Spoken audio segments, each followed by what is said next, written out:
this is Michaela, or Studious Octopus. So I thought I'd finally get around to recording the empties that I've been meaning to do. I don't think it actually has been that long since I've done an empties, but I've just had quite a few bits and pieces building up. A bunch of this is going to be stuff that I get all the time, and then things that are new, things that are sort of maybe a bit more interesting to me, I'll talk about a bit more. I'm going to talk about one of the smaller sections, which is sort of hair and bathing type products first. For just a little bathing stuff. So one of them was the Greenfrog Botanic's Natural Body Wash. We got this in a GlossyBox actually not that long ago, and it was a supernatural ingredient, nice, interesting smelling, I guess, body wash. It didn't particularly lather, which I always find a little difficult to not use too much when they don't lather. And it had an interesting smell. It was very sort of naturally, maybe. I know some people didn't like it. I quite liked it. I quite like these types of sort of smelling products. And then I have just a couple of the Boots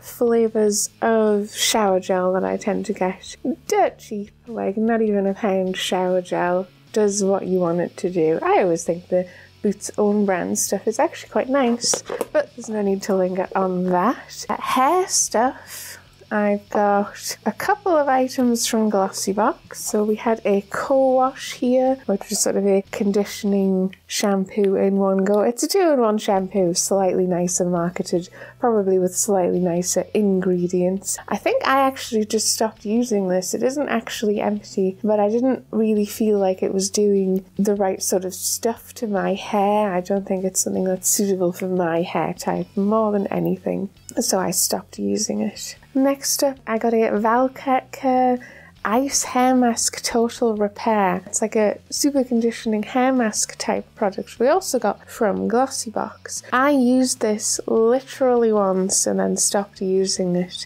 because its cooling sensation ice repair thing that it's telling you it's doing to me on my scalp just felt like menthol. It burned, it hurt. I have probably slightly more sensitive skin than the average. It's not terrible, but it just felt like burning. It just felt like alcohol and menthol, and then I went, nope, I shouldn't use this anymore. Not a ringing endorsement for me, but obviously again this is just wasn't suitable for me, will be suitable for other people. I have an Aussie 3-minute miracle Reconstructor sachet, which are always lovely to have, a nice little hair mask. These are probably nicer than the previous 2 hair masks I've just featured, and a lot cheaper, I think. So yeah, everyone knows Aussie though, they're good stuff. There's a little Batiste 2-in-1 dry shampoo with conditioner. I actually really liked this. Not a flavour that I've tried before, so I actually really liked how this one smelled. I don't actually personally like a lot of the Batiste smells. I know a lot of other people do, but I don't particularly. This is one of the first ones I think I've had that I've thought, actually, I really like how this smells. Same as I also did like, because of the 2-in-1 formula, it actually felt very much less drying, because I find some dry shampoos, while obviously they're there to combat the oiliness of your hair, take away that little bit of oiliness, I find a lot of them are too drying on my hair, but this one didn't. It was only like, it was like a milder dry shampoo, a halfway between dry shampoo, which I really like. I really like this formula. I should definitely go ahead and try and get some more, specifically of the 2-in-1 stuff. I think that's for me. A couple of other dry shampoos that I tend to have on hand. There's the Wilko one, which I have always sort of used and bought because it's very affordable, and I quite like that it's not very fragranced. If you like one that's more lightly fragranced, I really liked this one. They used to do a much bigger version as well, which is I think 400 millilitres. It would sort of be twice the size of the regular Batiste one for less money, which I really liked, but I haven't actually seen the bigger size ones in quite a while, so they might be stopping doing them. I don't know. But this is my go-to super cheap if you do really want to do it on a budget. I actually really like the Wilko one. There will be ones that are nicer, but that one I always find is really good for the money. Another one that I've tried recently that I wouldn't recommend, not good for the money. So Cien is a brand that you find at Lidl. I actually do shop quite a bit at Lidl, and they have a lot of, you know, household groceries, but also skincare items and stuff like that. I really disliked this dry shampoo. It smelled like a really bad, really strong air freshener, which I'm not into that much. I don't particularly like, for one, heavily fragrant stuff around my head. I'm just just not into that sort of thing. But it also just didn't really seem like that great a dry shampoo personally, so if you want a super budget one, try the Wilko one. I would skip the Cien ones, really not worth it if you've sort of seen them in passing and wondered. Another Cien item that I tried was the Cien Restore Shampoo and Restore Conditioner. It's basically a little bit of a knockoff, I think, of the L'Oreal Elvive one, and I tried these out. They're dirt cheap. They were alright. They were alright shampoos and conditioners. I don't think they were amazing. I don't think they were anything to write home about. The current knockoff that I'm trying right now that's been quite interesting is Lidl also currently have a knockoff of Aussie shampoo. It's called Australian shampoo or something like that. And actually I've really liked it. It's like only £1 a bottle, and it has not quite the same scent, but a very similar sort of sweetish bubblegumish scent. And it has very similar ingredients, and I've actually really liked it as a knockoff shampoo. It's always like you're paying less. I don't think you should expect the exact same product, but actually I've been pleasantly surprised by how nice it has been. But that will probably be in the next empties that I do. And then the last item was this OGX Coconut Milk Nourishing Anti-Snap Serum. So I used this for quite a long time. I haven't had particularly long hair for a good long time. So this half bottle usage that I got, that took a long time of using this every time I went in the bath, in the shower, whichever of use, and I just didn't find it was really doing much. Because I have quite thin hair, quite fine hair, it does have some amount of snappage. I suspect the thing that for the most part really makes the difference to that is the weather. When it's really cold and when it's really dry, I tend to find it gets a little more snapping. I don't really feel like this made a difference at all. Part of that might be that it's just the wrong sort of product for my sort of hair, because I don't have damaged hair or anything like that. I don't dye it. It's just that my hair is quite thin and quite fragile naturally, I suspect. I gave it a good go. I quite liked how it smelled, and it felt quite, sort of nice and pampery and luxurious. It's just, I don't think it was actually helping my hair that much. That's the last sort of hair stuff. And then the last couple of items I have to cover are Lush items, and I have these as a sheet of paper because when I did an order on Lush online, they all came without sort of the paper bags, so I don't have those to refer back to. So the first thing I got was the Dark Arts Jelly Bomb. I had seen the sneak peek for jelly bombs online. My local store didn't get them very quickly, but they did recommend that I just go online and buy some. So I bought the Dark Arts one, which is the very dark grey one, which is supposed to smell like orange and spices as far as I remember. That first jelly bomb, because I've gone on to use the second one, did not leave a very good impression. They're not going to turn like your whole bath.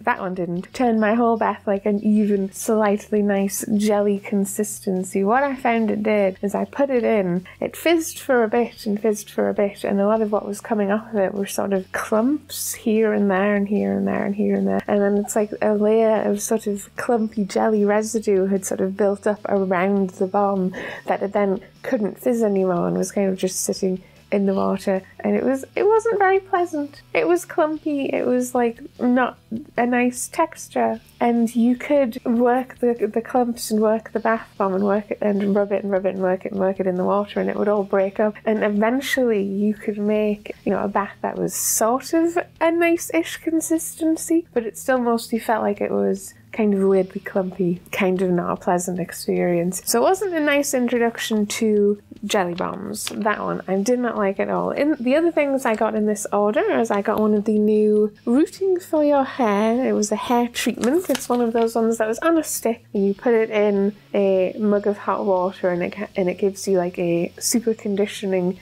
hair mask. And I gave that a go, and that was lovely, absolutely lovely. I found for my quite short hair, obviously, that one stick actually gave you multiple treatments, but they said that was absolutely fine, that you could have the initial usage as a hair mask, and then any left over you just used as a conditioner, which I actually really liked. And it was very, very moisturising and very pampering, and I loved the smell. It had a very pronounced spicy cinnamon smell like the new solid shampoo bars. It's the same scent line, and I also found that it lingered on my hair for a long time afterwards, so it felt like it lasted. That was really lovely. So I would definitely recommend those sort of hair masks, hair treatments on a stick that they had if you get the chance to try one. That was lovely. And then the only other item in this order that I got was a soap, which I still have, which is the sea vegetable soap, and it's sort of a greeny bluey, smells like the sea, smells like salt, smells like seaweed soap, and I just find it's really lovely. I really like the smell. It's a Lush soap. It's as nice as a lot of the other Lush soaps. And then more recently I went in and tried another jelly bomb. This was the Snow Fairy jelly bomb. I think this was a lot closer to Christmas I tried this one, and this one seemed to have a different formula. It felt like they had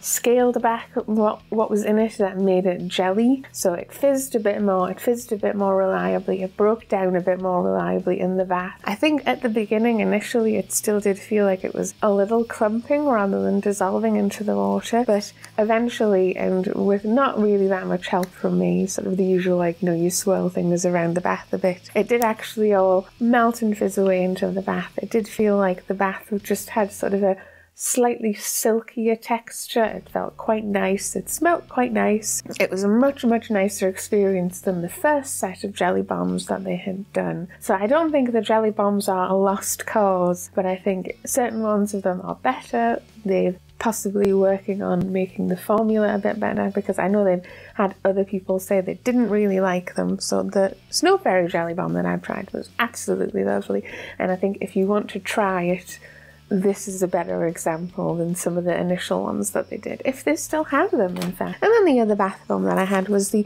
yellow Submarine bath bomb, which was super nice. I think it smelled like custard, I think, and it was just one of their regular, it was a bath bomb. It has the sort of the usual, it might have some essential oils, it might have some moisturizing, but it's mostly for the fun of having a bath bomb, which is always nice. The next section I'm going to try and get through quite quickly is all makeup, sort of cosmetic-y types items. So a lot of the time when I throw out makeup and cosmetics, it's not because they're empty. Sometimes it's because they're empty. A lot of the time it's just because I've had it for so long and I'm not using it. It's dried up, it's gotten gross. I worry about hygiene occasionally. I probably keep makeup slightly longer than I should. I think a lot of people are quite guilty about that, but eventually I go, no, this is just ready to be thrown out. So I have a couple of brow products. These two are ones that I haven't used up, but I am throwing them out, and these are both the Collection Perfect and Define eyebrow powder with the strange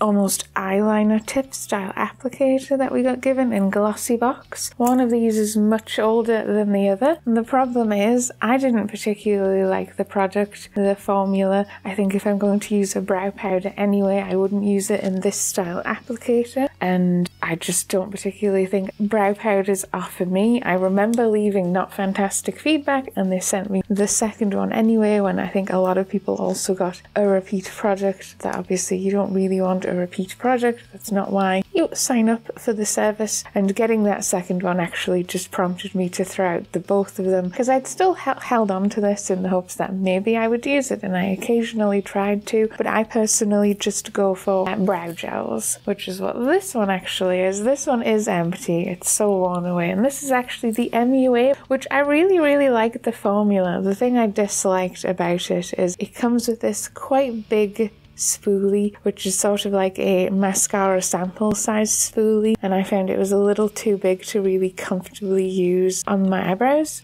And the current one that I'm using that's a bit more affordable is the Essence Cosmetic one. That is sort of a dupe for the Benefit Gimme Brow. I forget what the Essence one is actually called. I'll have them all listed below. And that one's really nice because it has the tiny brush and a quite nice formula, but it's super affordable. I think it's only £2-3. I have one old mascara sample, which is the Rodial Glamour Lash from GlossyBox, which was an okay mascara. I'm not sure I would repurchase this. It hasn't like made me think, you know, this would make £20 mascaras worth it. I tend not to buy expensive mascaras because they're supposed to be items that you dispose of more because it's an item you're using on your eyes. I'm currently using an e.l.f. one, which is quite nice. I've been quite tempted to try the L'Oreal Lash Paradise, which is supposed to be a dupe for the Better Than Sex one, which I have had and I did really like. But this, it was okay, it wasn't amazing. This is an old e.l.f. eyelid primer. All the packaging has worn away off that as well. I think this came off,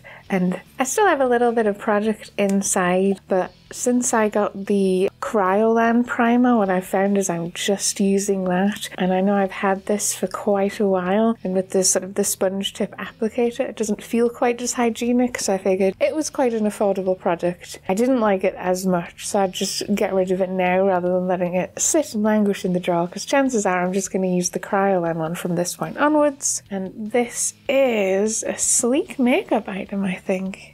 Yeah, this is the Sleek Makeup Power Plump Lip Crayon. This was also a GlossyBox item we got ages ago. I remember looking at it and thinking, that might be nice. It's supposed to be sort of a pinkish nude. It's supposed to mildly make your lips plumper, and I found there was no pigment and it did nothing, and I never used it. And while I have some lip products that I don't use as often, this one I just went, nope, waste of space, waste of time, and immediately put it in my throwaway drawer. I've got a couple of far too old So Susan items, which were both sort of older GlossyBox items. I think this was the very first So Susan item I ever got, which is their pink blush, which is definitely long past its due. This is probably like 3 years old by this point, and I stopped using it, and I think I just kept a hold of it as a sort of this was the first So Susan item I got.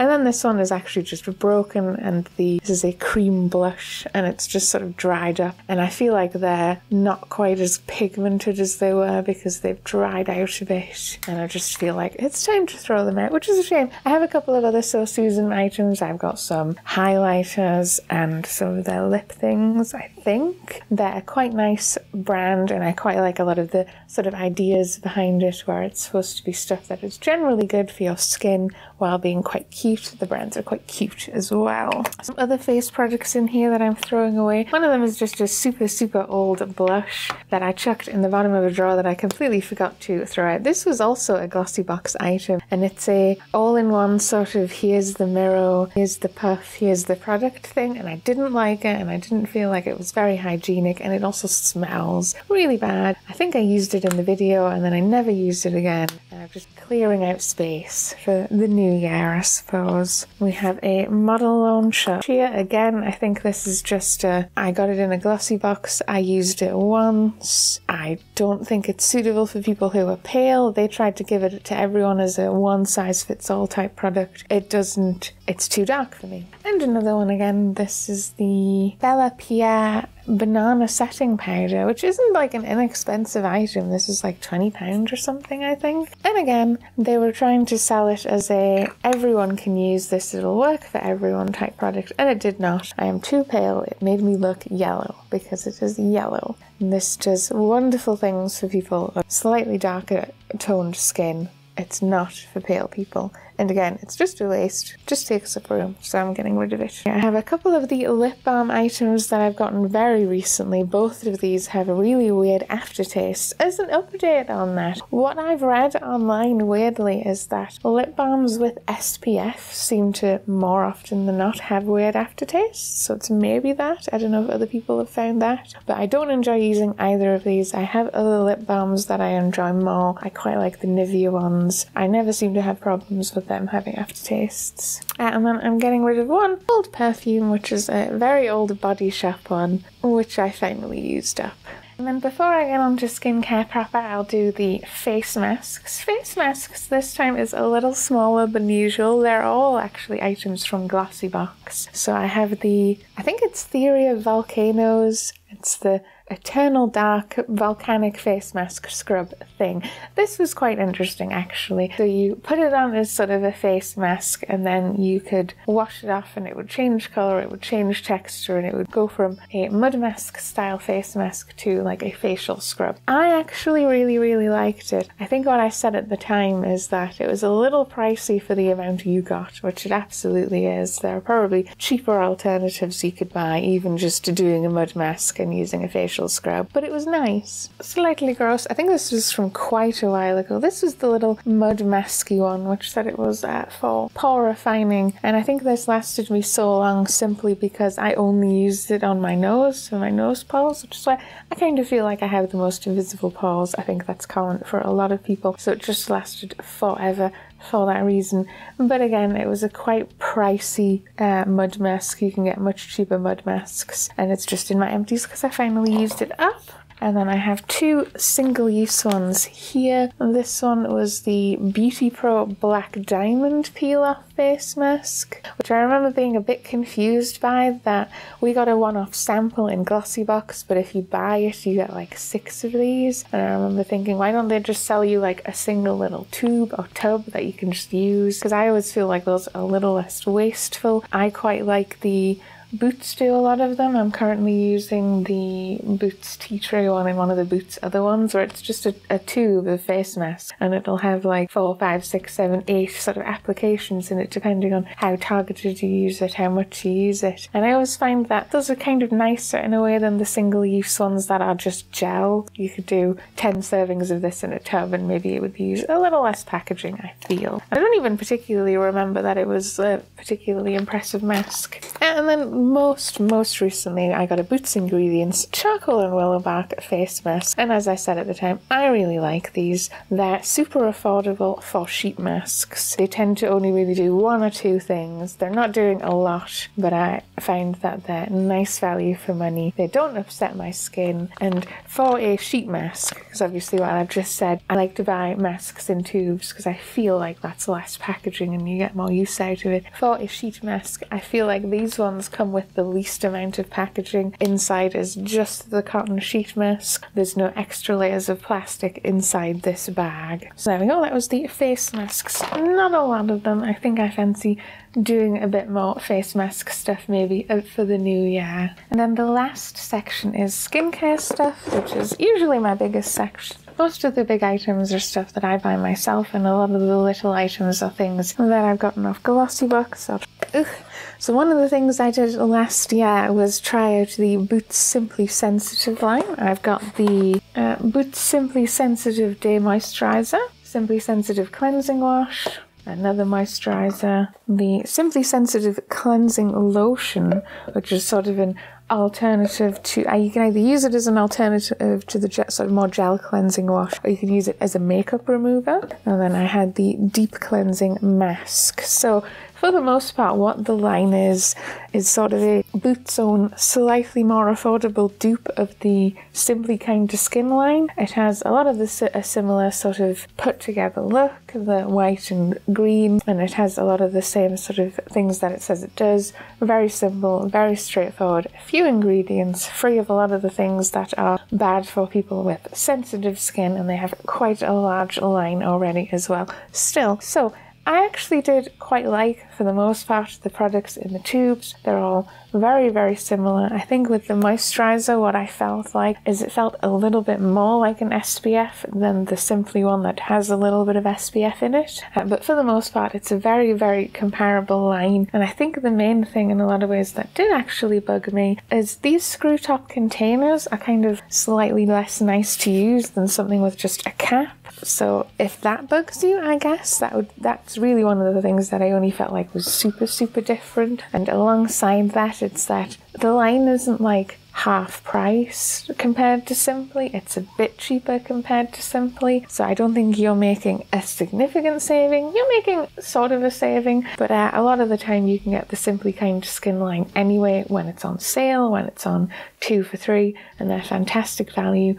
as is anyway, but if you are looking for an alternative. And then the only other Boots product that I have in this Empties was the traditional skincare glycerin and rosewater toner, which I thought I'd try. I've always been interested a little in the Boots traditional line. They're supposed to have like a cream that's a bit close to the sort of Pond's cold cream, which lots of people swore by for a while, and lots of sort of products that are like super straightforward, you know, without lots and lots and lots of extra stuff. So I thought I'd try one of them out because the Boots where I live doesn't have a lot of them. So I grabbed this to try. It was okay as a toner because I do actually quite like using toners. They're quite helpful for my skin when it gets a bit irritated. But I did feel like this was a bit residuey. Like it was almost like an almost but not quite sticky residue that left on my face. Not that that's not necessarily a bad thing or bad for your skin, but if that sort of thing bugs you, it might bug you. And at the minute I am just using the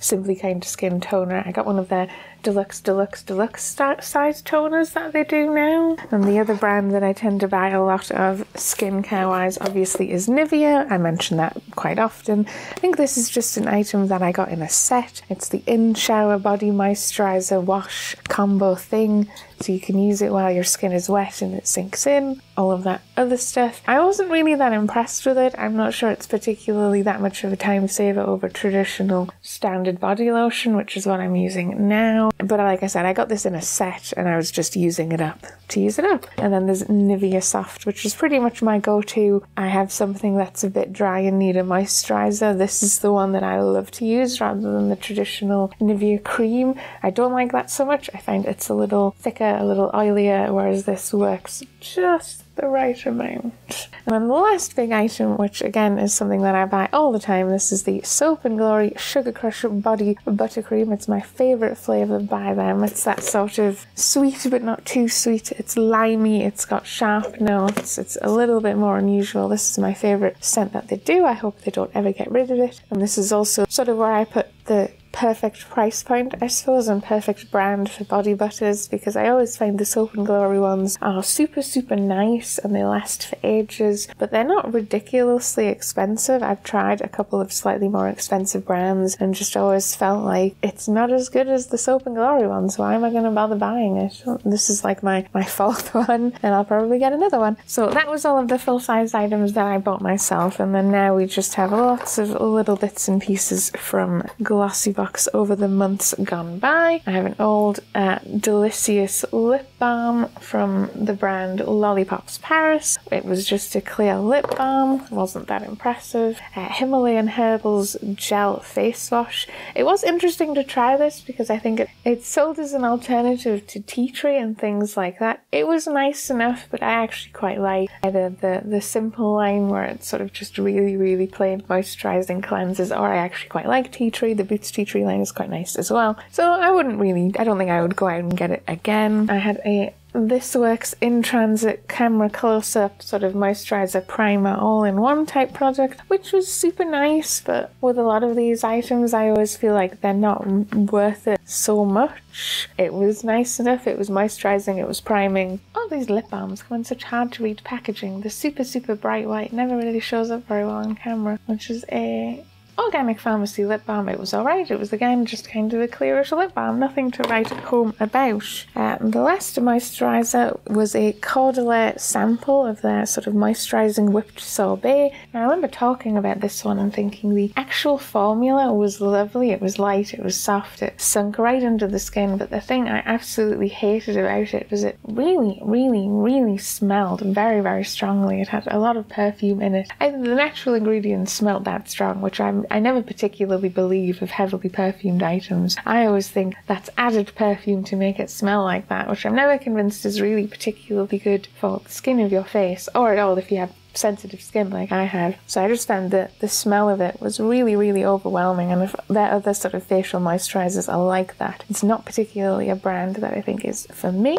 And then we had two different eye creams that are in my Empties recently, which are the two sort of very different spectrums in my opinion of the slightly more expensive eye cream. Both of these were a little pricier. The 111 Skin obviously massively more pricier than this one, but they were both a little pricier than I think you know, general chemist style ones. Like I've used the Simple Kind Skin eye cream before and a Boots eye cream before, and they've both been lovely. You can find lots of affordable eye creams. Lush eye cream I really liked because it felt like the expense of it was more in the product itself. It felt lovely. It made my eyes feel really nice and moisturized. It didn't have unnecessary packaging. It was quite nice. To contrast that, it felt like the 111 Skin one wasn't really my style of eye cream for one. It's not a sort of plain cream moisturizer one, which is the style that I like. This was the gel style where you put it on and it sort of dries on and you feel a sort of tight sensation around your eyes, which I think is supposed to give the appearance of having less eye wrinkles, you know, as you have it on, and it's not, I just don't find it a sensation that I'm into, I suppose. But the 111 Skin line, I always feel like a lot of the expense is to be seen as expensive and for the look and for the brand necessarily than having, you know, I think Lush says it's got 100% natural ingredients, it's got 65 different organic ingredients, it's actually made in France, you know, all of that other good stuff that I feel like I like this type of product more than I like this sort of like high-end expensive, this is my lifestyle type products. Just doesn't do it for me, it isn't my thing. So there we go, that is my skincare. Lots of affordable brands because that's my thing, lots of products that just do the thing that I want it to do, which is also my thing. So that was my empties for the autumn winter just gone. I'm going to start a fresh new year with all the stuff that I have, and I will see you again next time. Hello, this is Michaela or Studios Octopus, and I'm here today doing the GlossyBox unboxing for January 2018 UK edition. This is the hello, this is Studios Octopus. We're playing Salmon Max 101 Culture Shock. Just pick up this boxing glove. Don't do that again.